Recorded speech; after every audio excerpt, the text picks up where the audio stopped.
Okay, guys, Timmy coming at you again. So today we're going to talk about diabetes, and I'm going to try and break this down for you, and hopefully it'll be good for you. So here we go. First of all, to understand diabetes, you have to understand a couple of things. Number one, the goal of the body is to maintain homeostasis. And remember that the only fuel that the brain can use on a regular basis and use well is glucose. So your brain functions best when your blood sugar is between 80 and 100. If your blood sugar is 30, that's bad. If your blood sugar is 600, that's bad because your brain's not going to work very well. And the brain controls, well, a lot, right? So the organ that's responsible for maintaining homeostasis with respect to your blood sugar is, of course, your pancreas, right? So your pancreas releases two hormones. Number one, insulin. And insulin's released from the beta cells of the pancreas.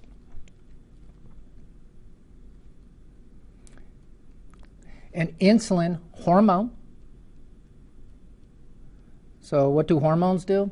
Hormones signal cells. They tell the cells to do something.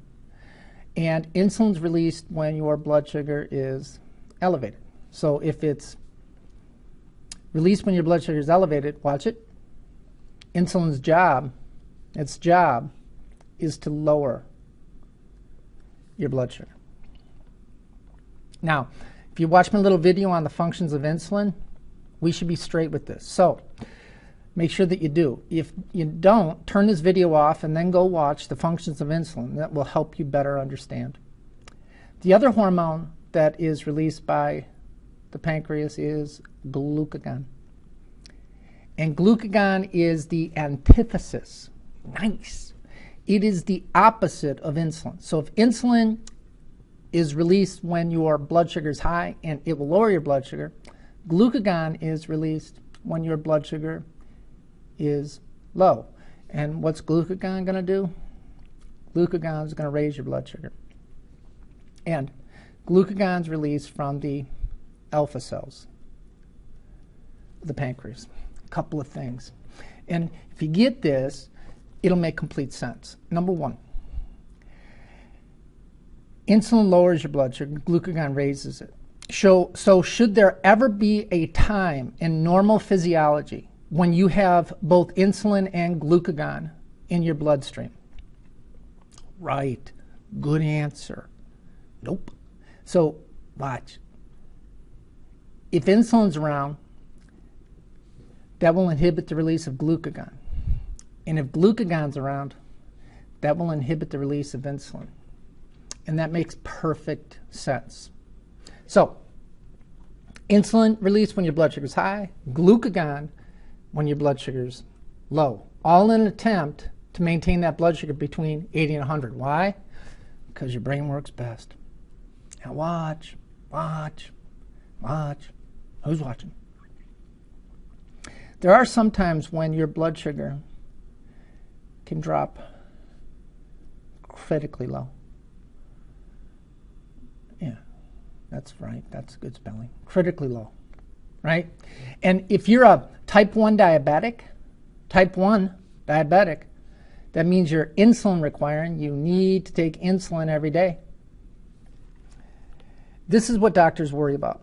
They worry about a critically low blood sugar, hypoglycemia. When your blood sugar is critically low, not I'm talking 60, but in a type 1 diabetic, you know, let's say, for example, I give you a scenario. You got grandma. She's 71 years old. She's been a type 1 diabetic since she was 18. So she's at home, and she has to take insulin at night. And let's say she takes 15 units of insulin at night. Say at 10 o'clock, 10 p.m. Now, she takes her insulin But what should she do before she says her prayers? God bless Timmy. She should eat. But she forgets to eat because there's a really good episode of Cheaters. And she's into it big time. I mean, she loves them Cheaters. And when she took her 15 units of insulin, her blood sugar was 94. However, she forgets to eat. So, do you have insulin in your bloodstream when your blood sugar is 94? No, because hopefully you're not a type 1 diabetic. But grandma is. So she took her insulin and then she forgot to eat into Cheaters. And now she goes to bed. So let's look at this. Her blood sugar is 94. You don't have insulin, and that's in milligrams per deciliter, people. But she's got insulin. What's insulin's job? Insulin's job is to take what up G from the blood and put it into cells. How does insulin do that? Insulin does that by binding to a little insulin receptor, opening up a gate, and allowing the blood sugar to go down. So while she's sleeping and before she goes to bed, of course, she says her prayers. God bless Timmy. Yep. Hopefully for Christmas, Timmy will get some new Bridgestone golf balls that he's been asking for. Well, you just never can tell now. But I'm hoping. So her blood sugar, because she has insulin, is going to drop. So it was 94. And then throughout the night, it's going to go down to 80, 70, 62. You thought it was going to say 60, didn't you? Right? When your blood sugar starts dropping,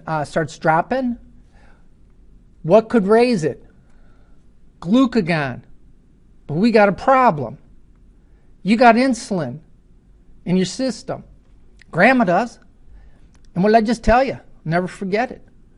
If you have insulin in your blood, that's going to inhibit the release of glucagon from the pancreas. So will glucagon be released when her blood sugar begins to bottom out? No way. So her blood sugar will begin to bottom out. That's 50, 40. Now you're starting to get critically low. 33. That's critically low. Critically low blood sugar. Hold up. Hold everything. Hold everything. Who's watching? Better write this down. Better not pout. I need a good color. I don't know. I don't like yellow anymore. I don't know. Try this. When you have a critically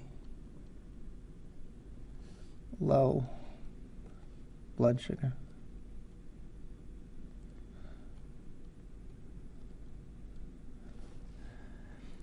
that critically low blood sugar, what's the only fuel the brain can use? Glucose. If you ain't got enough glucose in your brain panics. And when your brain panics, it activates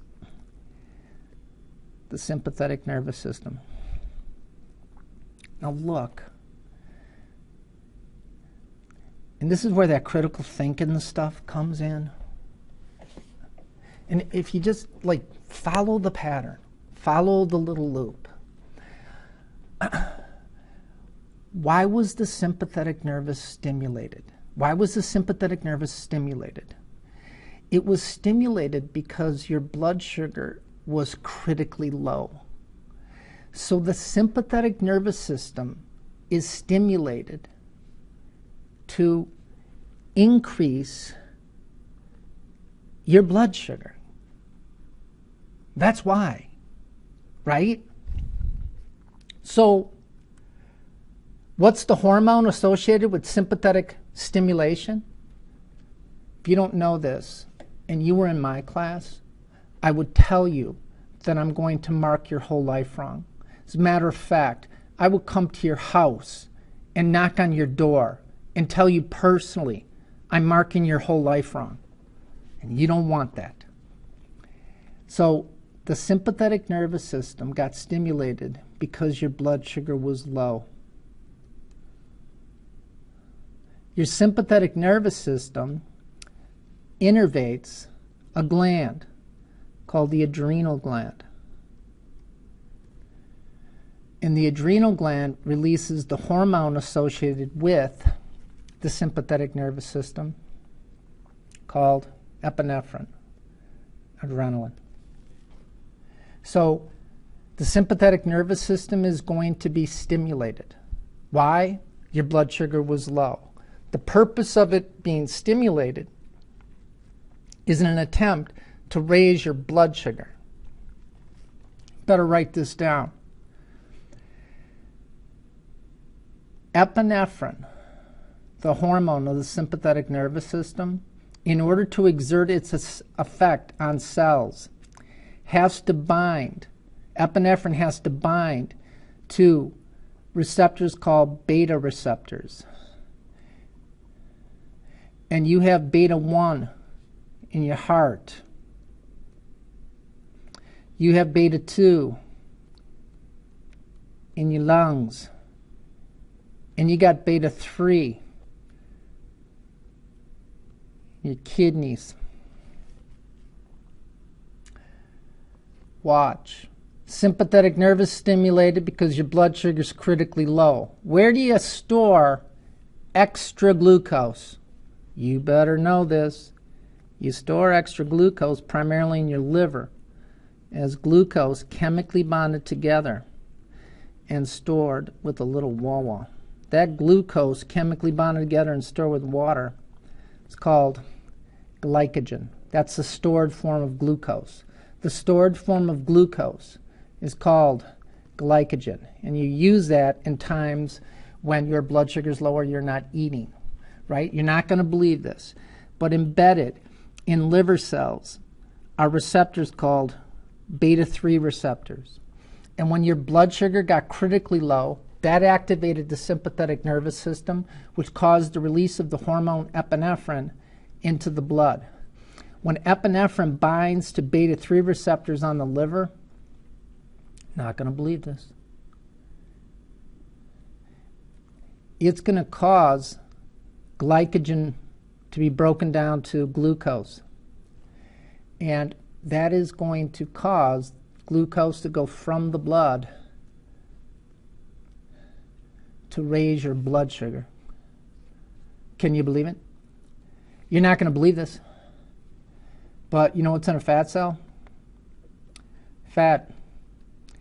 And you have beta 3 receptors on fat cells. Oh, somebody stop me. And when epinephrine binds to beta 3 receptors on fat cells, it's going to cause the release of triglyceride into the blood. So triglyceride is going to go up. And the other cells of your body can use that triglyceride. You're going to save that glucose for the only fuel that the brain can use, and that is the brain. I kind of screwed that up. But your brain can only use glucose because you're going to save that glucose for your brain. Now watch. Again, why was the sympathetic nervous system and epinephrine released? Because your blood sugar was critically low. When you have epinephrine around, you have beta 1 receptors in sweat glands. Plus,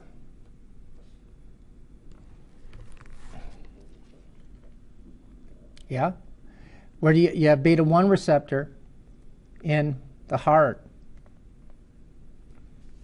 and you have beta receptors, beta 1 on skeletal muscle. So when epinephrine is released to try to raise your blood sugar, it's going to have some other effects. What's going to happen? You are going to start to sweat.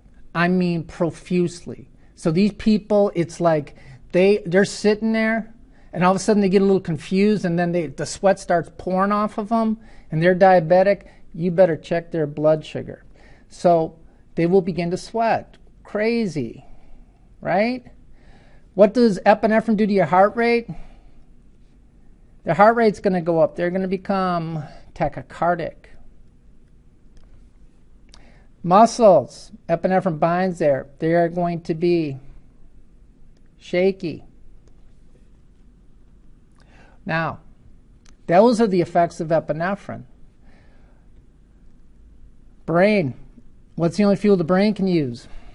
Glucose. Your blood sugar's really low. So, what's going to happen? You are going to be confused.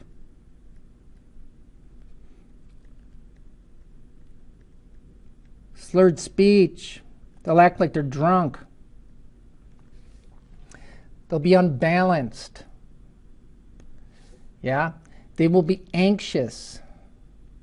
The reason they're anxious is because the sympathetic nervous system was stimulated. They're confused, slurred speech, blurred vision. Why? The only fuel the brain can use is glucose. When your blood sugar's low, the brain ain't got food. So you are confused, slurred speech, blurred vision. Anxious because your sympathetic nervous system was stimulated. Your sweat gland stimulated because of the effects of epinephrine, the hormone of the sympathetic nervous system, tachycardic, and shaky. So watch, you're not going to believe this. What produces the signs and symptoms of hypoglycemia? It is, of course, epinephrine. Epinephrine. And epinephrine, one of its physiologic effects is to raise your blood sugar. When do you get epinephrine release if your blood sugar is low? When your blood sugar is critically low. And when you get critically low blood sugar, especially if you're type 1 diabetic and you took your insulin, you forgot to eat because insulin inhibits the release of glucagon. Now this makes perfect sense. That's why, watch it, if you're a type 1 diabetic,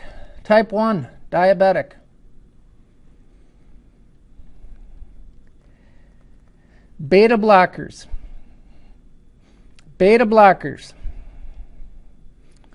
are used judiciously in type 1 diabetics. Because what do beta blockers block? And go ahead, say beta. I dare you. Beta blockers block beta receptors. And if you block beta receptors because you're taking a beta blocker, these people will not get the signs and symptoms associated with hypoglycemia. The result is if they take their insulin and they're on a heavy dose of a beta blocker, they may not wake up, and they wake up dead because beta blockers block the effects of epinephrine and the sympathetic nervous system. What wakes you up when your blood sugar is low? The activation of the sympathetic nervous system. Can you sleep when you're scared? Of course not. So if you're taking a medicine that blocks beta receptors and the effects of the sympathetic nervous system and epinephrine, your blood sugar starts to drop and you wake up dead. And that's bad for you, because how are you supposed to go to school? That, ladies and gentlemen, is what produces the signs and symptoms of hypoglycemia.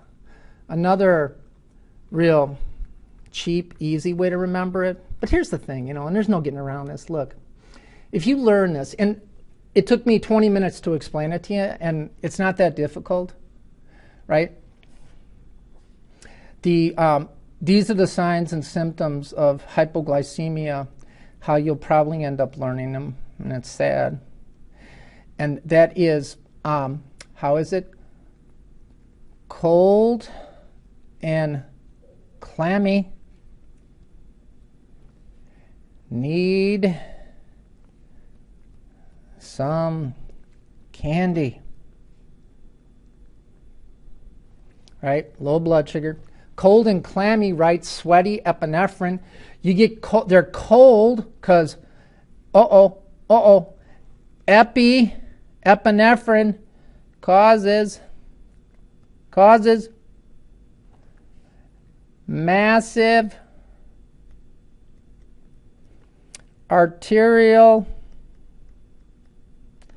vasoconstriction. I don't like that. I'm going to spell constriction over here.